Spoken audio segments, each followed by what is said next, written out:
दोस्तों, इस्लाम धर्म को लेकर समाज में कई तरह की बातें कही जाती हैं और इन्हीं बातों को लेकर लोगों के मन में अनेक प्रश्न उठते हैं। जैसे, इस धर्म में मृतकों को दफनाने की परंपरा क्यों है? हिंदू परंपरा की तरह दाह संस्कार क्यों नहीं किया जाता? इस्लाम धर्म को मानने वाले पुरुष टोपी क्यों पहनते हैं और महिलाएं बुर्का क्यों पहनती हैं? मांसाहार को इसमें क्यों स्वीकार किया गया है?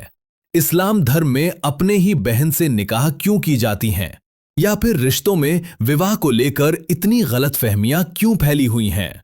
इन्हीं सवालों को आधार बनाकर कुछ लोग इस धर्म की असली सच्चाई बताने का दावा करते हैं। ऐसी ही एक कथा का जिक्र अक्सर किया जाता है, जिसमें कहा जाता है कि इस्लाम की उत्पत्ति को समझने के लिए रामायण काल की एक कहानी की ओर देखना चाहिए। इस कथा के अनुसार जब भगवान श्री राम ने रावण और उसकी सेना का अंत किया, तब रावण की बहन शूर्पणखा जीवित रह गई थी। कहा जाता है कि लक्ष्मण जी ने युद्ध से पहले उसकी नाक काट दी थी, जिसके बाद वो अपना चेहरा ढककर रहने लगी। कथा आगे बताती है कि रावण के वध के बाद शूर्पणखा राक्षसों के गुरु शुक्राचार्य के पास पहुंची और उनके आश्रम में रहने लगी। राक्षस वंश को समाप्त होने से बचाने के लिए शुक्राचार्य ने भगवान शिव की कठोर तपस्या की। तपस्या से प्रसन्न होकर शिव जी वहां शिवलिंग के रूप में प्रकट हुए और एक शर्त के साथ वो शिवलिंग शुक्राचार्य को सौंप दिया।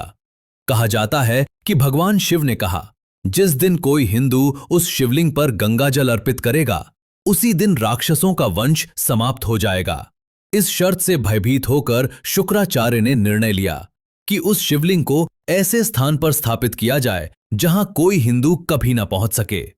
इसी कारण कथा के अनुसार उस शिवलिंग को दूर रेगिस्तानी क्षेत्र में स्थापित किया गया, जिसे कुछ लोग आज के अरब क्षेत्र मक्का मदीना से जोड़कर देखते हैं। इसी वजह से यह भी कहा जाता है कि मक्का मदीना में एक शिवलिंग मौजूद है और यदि उस पर गंगा जल चढ़ा दिया जाए तो पूरी धरती में बड़ा परिवर्तन आ सकता है। यही कारण बताया जाता है कि मक्का मदीना में हिंदुओं का प्रवेश प्रतिबंधित है। मान्यता के अनुसार अगर कोई हिंदू वहां जाकर उस शिवलिंग पर गंगा जल अर्पित कर दे तो शूर्पणखा के वंश का अंत हो जाएगा। अब बात करते हैं कि शूर्पणखा के वंशजों की महिलाएं अपना चेहरा क्यों ढकती हैं।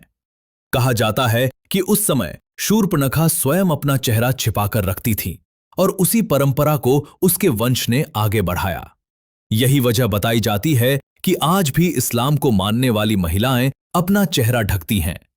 यह भी कहा जाता है कि ये वंशज कोई और नहीं बल्कि मुसलमान ही हैं, क्योंकि उन्हें शुक्राचार्य से वरदान मिला था। इसी कारण शुक्रवार का दिन उनके लिए विशेष महत्व रखता है, जिसे वे जुम्मा कहते हैं। अब सवाल उठता है कि इस्लाम धर्म की शुरुआत कैसे हुई और मुसलमान अपने मृत परिजनों को दफनाते क्यों हैं। कहा जाता है कि इस्लाम धर्म की स्थापना करने वाले मोहम्मद साहब अरब क्षेत्र के निवासी थे। अरब का इलाका रेगिस्तानी है, जहां दूर दूर तक पेड़ नहीं मिलते और लकड़ी की भारी कमी रहती है। ऐसे में शवों का दाह संस्कार करने के लिए लकड़ी उपलब्ध नहीं होती थी, इसलिए मृत शरीर को जमीन में दफनाने की परंपरा शुरू हुई। समय के साथ ये परंपरा आगे चलकर एक धार्मिक रीति बन गई, जिसे उनके वंशज आज भी निभाते हैं। इसी तरह आपने देखा होगा कि मुसलमान पुरुष अक्सर सिर पर गोल टोपी पहनते हैं। इसके पीछे भी एक कारण बताया जाता है। अरब के लोग रेगिस्तान की तेज धूप और गर्मी में यात्रा करते थे, इसलिए सिर को धूप से बचाने के लिए टोपी का इस्तेमाल करते थे। बाद में यही आदत एक परंपरा बन गई, जिसे आज भी मुसलमान लोग अपनाते हैं। दोस्तों, सनातन धर्म में स्त्री को अत्यंत सम्मान का स्थान दिया गया है। हमारी परंपरा ये सिखाती है कि केवल सगी बहन ही नहीं, बल्कि हर स्त्री को मां या बहन की दृष्टि से देखना चाहिए। इसी कारण हिंदू धर्म में भाई बहन का रिश्ता बहुत पवित्र माना जाता है। इस रिश्ते में न केवल विवाह, बल्कि किसी भी प्रकार की गलत भावना को भी पाप समझा गया है। शास्त्रों में बताया गया है कि यदि किसी स्त्री को बहन का दर्जा दे दिया जाए तो उसके साथ विवाह या अनुचित विचार की कल्पना भी वर्जित है। वहीं इस्लाम में रिश्तों की परिभाषा अलग तरीके से समझी जाती है। वहां आमतौर पर भाई बहन का संबंध उन्हीं तक सीमित माना जाता है जो एक ही माता पिता से जन्मे हों। इसी वजह से कुछ समुदायों में चाचा, ताऊ, मामा या बुआ की संतान से विवाह को धार्मिक रूप से स्वीकार्य माना गया है। ये वहां की धार्मिक और सामाजिक व्यवस्था का हिस्सा है। सनातन धर्म की विशेषता ये मानी जाती है कि वो समाज को व्यापक नैतिक दृष्टि देता है, जहां स्त्री के प्रति सम्मान केवल पारिवारिक संबंधों तक सीमित नहीं रहता। इसी सोच के कारण हिंदू समाज में निकट संबंधों जैसे बुआ, चाचा, मामा या ताऊ की बेटियों से विवाह नहीं किया जाता, क्योंकि उन्हें भी बहन के समान माना जाता है। हमारे शास्त्रों में भाई बहन के विवाह को निषिद्ध करने के पीछे सामाजिक, नैतिक और पारिवारिक कारण बताए गए हैं, ताकि रिश्तों की पवित्रता बनी रहे और समाज में आपसी सम्मान और मर्यादा कायम रहे। शास्त्रों के अनुसार भाई बहन एक ही गोत्र से संबंधित माने जाते हैं और सनातन धर्म में समान गोत्र में विवाह को अनुचित बताया गया है।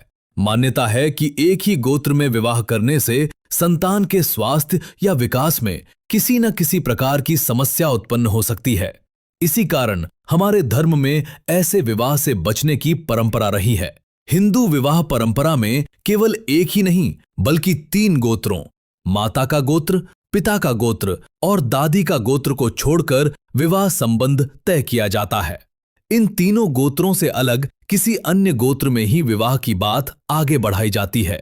इसी व्यवस्था के कारण भाई बहन या निकट रक्त संबंधों में विवाह की कोई संभावना नहीं रहती, क्योंकि समाज और धर्म दोनों ही ऐसे संबंधों को स्वीकार नहीं करते। इस सोच को वैज्ञानिक दृष्टि से भी ये कहकर समझाया जाता है कि नजदीकी रिश्तों में विवाह करने से आनुवंशिक गुणों में दोष आने की संभावना बढ़ जाती है, जिसका प्रभाव आने वाली पीढ़ियों के शारीरिक या मानसिक विकास पर पड़ सकता है। ये भी सर्वविदित है कि संतान अपने बड़ों से ही संस्कार और व्यवहार सीखती है, और सनातन परंपरा में जो ज्ञान आज हमारे पास है वो हमारे पूर्वजों, ऋषियों और मुनियों द्वारा दिया गया मार्गदर्शन ही है। हमारे धर्म में ये शिक्षा दी गई है कि पराई स्त्री को माता या बहन के समान सम्मान देना चाहिए और हर स्त्री का आदर करना चाहिए। इसी कारण आज भी बहुत से लोग उन्हीं आदर्शों और मूल्यों का पालन करते हैं। यदि इस्लाम धर्म की बात करें तो इसका उद्भव लगभग 14 शताब्दी पहले मक्का और मदीना क्षेत्र में हुआ। पैगंबर मोहम्मद को इस्लाम धर्म का प्रवर्तक माना जाता है। उन्होंने अल्लाह के उपदेशों का प्रचार किया और बड़ी संख्या में लोगों तक इस संदेश को पहुंचाया। मक्का के बाद मदीना में इस्लाम का प्रसार तेजी से हुआ और जो धार्मिक मार्गदर्शन उस समय दिया गया, मुसलमान समुदाय आज भी उसी परंपरा और शिक्षाओं का पालन करता है। कुछ समुदायों में निकट रिश्तेदारी जैसे कजिन विवाह को धार्मिक या सामाजिक रूप से स्वीकार किया जाता है। ये बात शायद आप भी जानते होंगे। दोस्तों, सनातन परंपरा में ये मान्यता रही है कि अलग अलग जातियों में विवाह को उचित नहीं माना जाता। ऐसा कहा जाता है कि जब भिन्न जातियों के स्त्री पुरुष का विवाह होता है तो उनके मूल स्वभाव और संस्कार आपस में टकराते हैं, जिससे व्यक्ति के मूल गुण प्रभावित होते हैं। मान्यता ये भी है कि इसका असर आने वाली पीढ़ियों पर पड़ता है और कुल पर संकट आ सकता है। इंटरकास्ट विवाह से उत्पन्न संतान को वर्ण शंकर कहा गया है, जिसे पितरों के तर्पण और श्राद्ध का अधिकार नहीं होता। और जैसा कि हम सभी जानते हैं, हिंदू परंपरा में तर्पण का विशेष धार्मिक महत्व है। इसी कारण जाति के भीतर विवाह को मूल संस्कारों और परंपराओं की रक्षा के लिए आवश्यक माना गया है। अब दोस्तों, क्या आप ये जानते हैं कि कुछ भविष्यवाणियों के अनुसार आने वाले समय में पूरी दुनिया में केवल सनातन संस्कृति का ही प्रभाव रहेगा?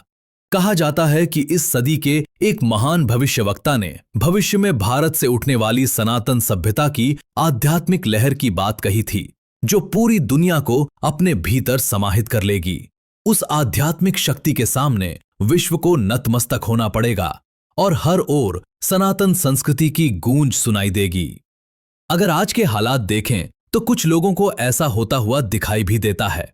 इतना ही नहीं, फ्रांस के प्रसिद्ध भविष्यवक्ता नास्त्रदेमस ने भी अपनी पुस्तक सेंचुरी में संकेत दिया था कि चंद्रमा पर आधारित माने जाने वाले धर्म समुद्र से जुड़े नाम वाले धर्म के सामने टिक नहीं पाएंगे। उन्होंने ये भी कहा था कि समुद्र के नाम से जुड़ा धर्म बहुत तेजी से आगे बढ़ेगा। यहां चंद्रमा पर आधारित धर्म से आशय मुस्लिम धर्म से बताया जाता है। धरती पर मौजूद सभी महासागरों में केवल एक ही ऐसा महासागर है जिसका नाम सीधे एक संस्कृति और परंपरा से जुड़ा है, हिंद महासागर। ये अपने आप में सनातन परंपरा की प्राचीनता और व्यापकता की ओर संकेत करता है। सनातन शब्द का अर्थ ही शाश्वत होता है, जो न कभी शुरू हुआ और न ही कभी समाप्त होगा, जिसका आदि और अंत मानव की समझ से परे है।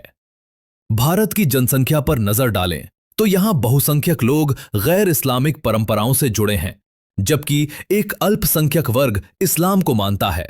इसके बावजूद कई बार सार्वजनिक माध्यमों से अपने धार्मिक विश्वासों को बहुत तेज स्वर में प्रस्तुत किया जाता है, जिससे सामाजिक असहजता पैदा होती है।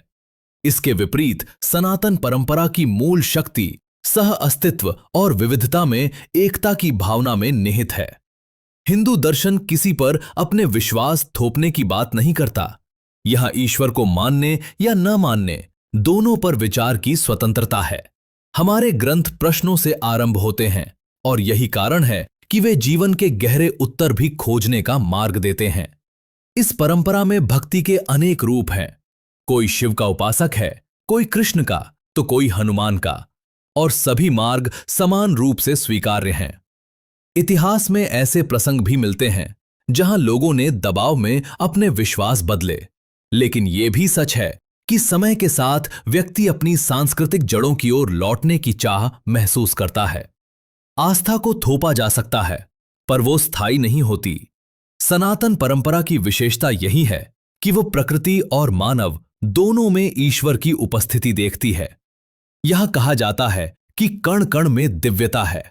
नदी, पर्वत, वृक्ष, पुष्प और हर मनुष्य में। ऐसी व्यापक और समावेशी सोच स्वाभाविक रूप से लोगों को आकर्षित करती है। जैसे जैसे जागरूकता बढ़ रही है, वैसे वैसे न केवल भारत में बल्कि विदेशों में भी लोग हिंदू दर्शन से प्रभावित हो रहे हैं और उसे अपनाने में रुचि दिखा रहे हैं। कई लोग ये महसूस करते हैं कि उनके पूर्वजों की सांस्कृतिक विरासत कहीं न कहीं इसी परंपरा से जुड़ी रही होगी। दोस्तों, ये भी ध्यान देने योग्य है कि कई प्रसिद्ध व्यक्तियों ने अपना पुराना धर्म त्याग कर सनातन धर्म को अपनाया है। शिया वक्फ बोर्ड के पूर्व चेयरमैन वसीम रिजवी ने इस्लाम छोड़कर सनातन धर्म स्वीकार किया और अपना नाम जितेंद्र नारायण त्यागी रखा। इसी तरह पाकिस्तानी लेखक अनवर शेख ने हिंदू धर्म अपनाकर अनिरुद्ध जैन के नाम से पहचान बनाई। कलाकार वादक आशीष खान ने भी अपना नाम बदलकर देव शर्मा कर लिया। इतना ही नहीं, इस सूची में हॉलीवुड अभिनेत्री जूलिया वॉर्ड का नाम भी लिया जाता है, जिनके बारे में कहा जाता है कि वे सनातन परंपरा से गहराई से प्रभावित थीं। ऐसे अनेक उदाहरण हैं जहां हर वर्ष लोग इस्लाम और ईसाई धर्म को छोड़कर हिंदू धर्म की ओर आकर्षित हो रहे हैं। ऐसी स्थिति में अपने धर्म पर गर्व महसूस करना स्वाभाविक माना जाता है। अगर वैश्विक स्तर पर देखें तो दुनिया के लगभग 52 देशों में हिंदू धर्म को मानने वालों की अच्छी खासी आबादी है। इनमें ऑस्ट्रेलिया, अमेरिका, कनाडा, रूस, यूक्रेन और दक्षिण कोरिया जैसे देश भी शामिल हैं। कई स्थानों पर लोग ये विश्वास करने लगे हैं कि उनके पूर्वजों की जड़ें सनातन परंपरा से जुड़ी थीं। ऐसे में कुछ लोगों का मानना है कि हिंदू होकर भी जो अपने धर्म पर गर्व नहीं करते, उन्हें आत्मचिंतन करना चाहिए। एक रोचक तथ्य यह भी है कि भगवान गणेश की सबसे ऊंची प्रतिमा भारत में नहीं बल्कि थाईलैंड में स्थित है। वहीं भगवान शिव की सबसे विशाल मूर्ति दक्षिण अफ्रीका में स्थापित की गई है। अगर दुनिया के सबसे बड़े मुस्लिम आबादी वाले देश की बात करें तो इंडोनेशिया सबसे पहले सामने आता है। लेकिन क्या आप जानते हैं कि इंडोनेशिया के ईस्ट जावा क्षेत्र में स्थित माउंट ब्रोमो नाम का एक ज्वालामुखी है, जिसके मुख्य स्वरूप में भगवान गणेश की प्रतिमा मानी जाती है। स्थानीय मान्यताओं के अनुसार ये गणेश प्रतिमा वहां रहने वाले लोगों के लिए अत्यंत महत्वपूर्ण है। लोगों का विश्वास है कि भगवान गणेश ही इस भयानक ज्वालामुखी से उनकी सदैव रक्षा करते आए हैं। इतना ही नहीं, इंडोनेशिया की मुद्रा पर भी भगवान गणेश का चित्र अंकित है। इससे यह कहना गलत नहीं होगा कि भले ही आज लोग दुनिया के किसी भी कोने में रहते हों, लेकिन सनातन सभ्यता और परंपराएं आज भी उनके भीतर जीवित हैं। हमारे पूर्वजों से विरासत में मिली इस संस्कृति और परंपरा को सुरक्षित रखने के लिए हम सभी को एकजुट होकर सनातन सभ्यता के प्रति स्वयं को समर्पित करना चाहिए। तो दोस्तों, आज की वीडियो में बस इतना ही। आप सभी का बहुत बहुत धन्यवाद हमारे साथ इस वीडियो को अंत तक देखने के लिए।